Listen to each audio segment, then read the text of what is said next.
एजाज में जेको जुदा गाना एक साओ महल मदीने में एजाज में जेको जुदा गाना महलन का मुकदस महल अंदर दिलबर आशिक परवाना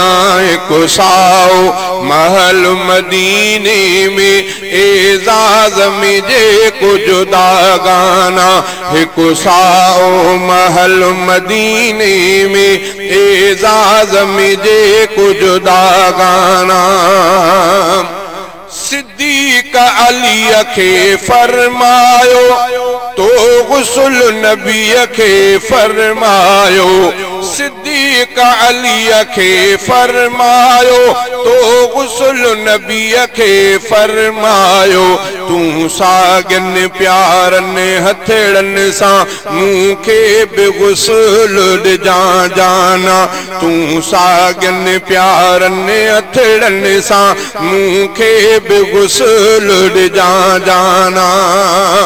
पो नबी खां अली मोकल ghurjaan पो नबी खां अली मोकल ghurjaan दे नबी मोकल त उते रखजा हैदर खां चयल वा किताबन में हैदर खां चयल वा किताबन में तामील अली अलैहि शुक्राना हैदर खां चयल वा किताबन में तामील अली अलैहि शुक्राना हैदर जी गवाही आ मञणी सिद्दीक जो सोहणो जनाज़ो खणी हैदर थो चवे मूं चयो ऐं नबी छा हुकुम कयो था जाना हैदर थो चवे मूं चयो ऐं नबी छा हुकुम कयो था जाना हुजरे मां अली आवाज़ ॿुधो अचे यार ॾे यार रसूल चयो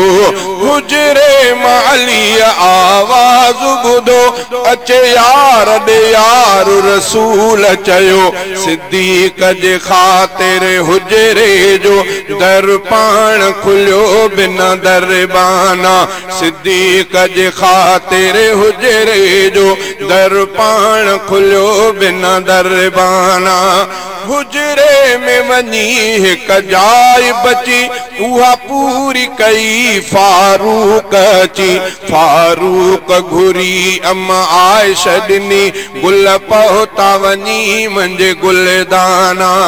समझूं जो सदाकत साहब जी त कयूं पोइ ताअत साहब जी पोइ जुदाई न हिकिड़े पल जी सठऊं तस्लीम रफ़ीक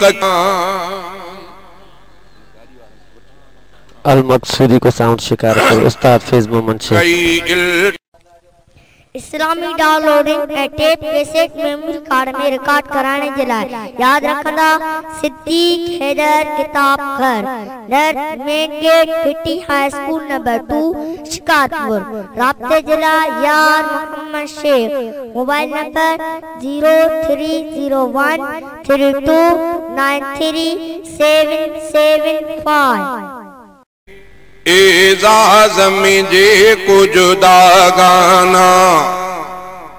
एक साओ महल मदीने में एजाज में जेको जुदा गाना